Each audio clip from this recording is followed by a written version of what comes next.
And there's the princess. Yes, you are. All right. Just getting some melting. A little bit of melting through here. We'll take it. Every little bit helps. The sun, as you can see, is out. We're going to go over in here real quick. I'm curious to see where the batteries are at.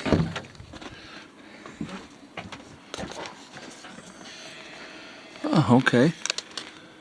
Charging, and we are at 80%. All right. So we're still going up, which is good. What is it? About 130, I think, now. So steadily going up. That's good. That's what we want to see. That's what we want to see. All right.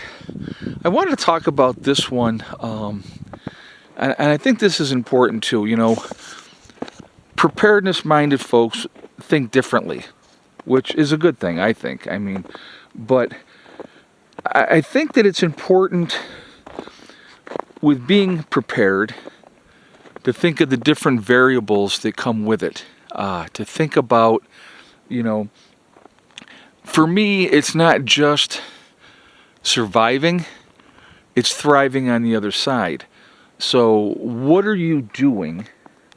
You know, this would be my question to you guys. You know, because everybody does the 3 B's, right? Beans, Band-Aids, and bullets, right? Those are the 3 main things. We got to have beans, Band-Aids, and bullets. But what you have to think about is a year out from a SHTF situation, right? What are you doing to make your life better? What are you going to do to, you know, enjoy life again? Do you have things in place to put you in a position where you actually can enjoy life again? You know, where you can not just survive. Surviving is great. We all want to survive, which is, you know, that's the first initial thing that you have to get through, you know, getting through that first year. And then after that, when 90% of the population is gone and there's only 10% of the people left, it's going to leave a lot more opportunities. You know what I mean? But what are you doing? What is your game plan? What do you long-term plans for thriving on the backside? You know, I've always said that knowledge is power, and I think that that's really, really true. That's why I think books are so important. In a true SHTF situation, we're not going to have the internet anymore. We're not going to have that type of technology.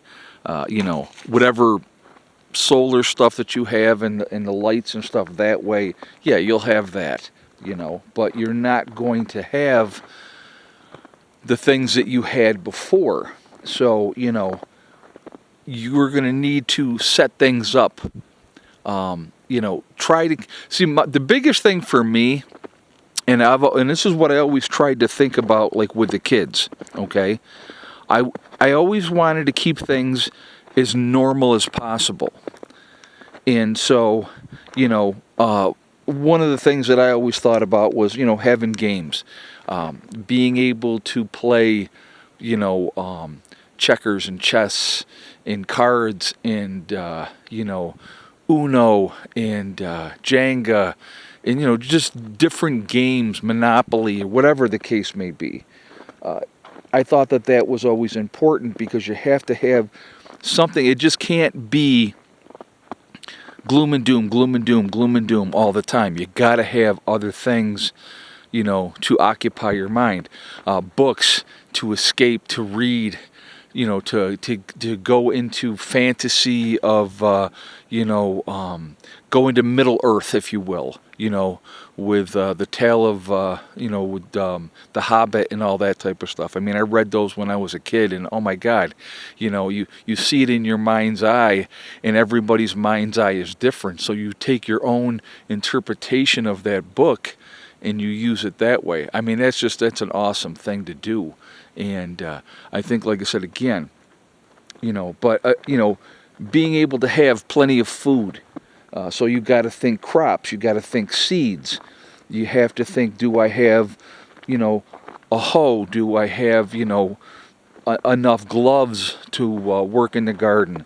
You know, do I have all those things? Do I have the canning jars to preserve what I've had? Do I have plenty of extra lids for those canning jars? You know, all those things, you know, are all part of that thriving. To be able to eat well after an SHTF situation, you know, it's just not eating to fill yourself, but it's eating to eat well, I think is important also. So, I mean, there's a lot to it that I don't think people really take into consideration. But like I said, it's not just about survival. I mean, that, like I said, again, that's the initial thing. We want to survive whatever's coming. That's important. You know, that is really important. But to thrive on the backside of that is even more important. Because, like I said, once you eventually, right? You know, like even, I mean, I'm a huge realist. Eventually, down the road, SHTF happens, 5, 6 years down the road, maybe that solar system don't work no more, right? Maybe that don't work at all anymore and I can't use it. So now what am I going to do? You know, how am I going to have lights? What is my game plan and all those type of things? So, you know, to have options, to have backups, to have, you know, what are you going to do? That's like one of the things here, you know, we're, you know, like Dave has got stuff set up for his own solar system. I know Bud has plans to do that as well. And I know other people here are also planning on, you know, Rob's got a little bit of a system and he's going to be getting things set up. And I know Mark wants to as well. But if we have, you know, a bunch of independent systems going that we can utilize, that gives us options. And so, you know, like I said, these things are important. And I think people really need to think about planning for not just surviving, but planning to thrive on the backside of that. And what's your game plan? How do you plan on doing that? And like I said, you know, food is important, absolutely hugely important.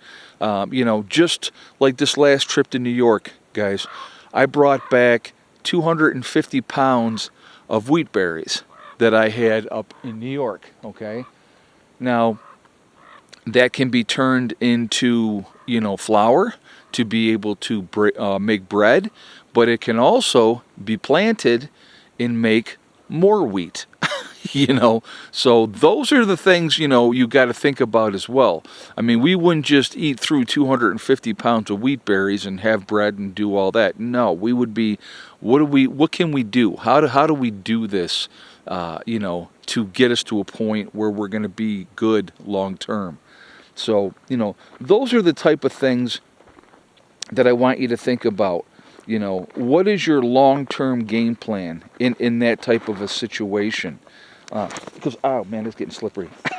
I really think we're headed that way. I really do. So hopefully this gives you something to think about. I hope it does. That's the intention. Definitely want to hear what you guys think. I hope you guys have a great week. I hope things are going well. And please, please, please be safe. We're just kind of hanging out here today, aren't we, Miss Hella? Yeah. I will talk to you all later. Prepper Nurse 1 out for now.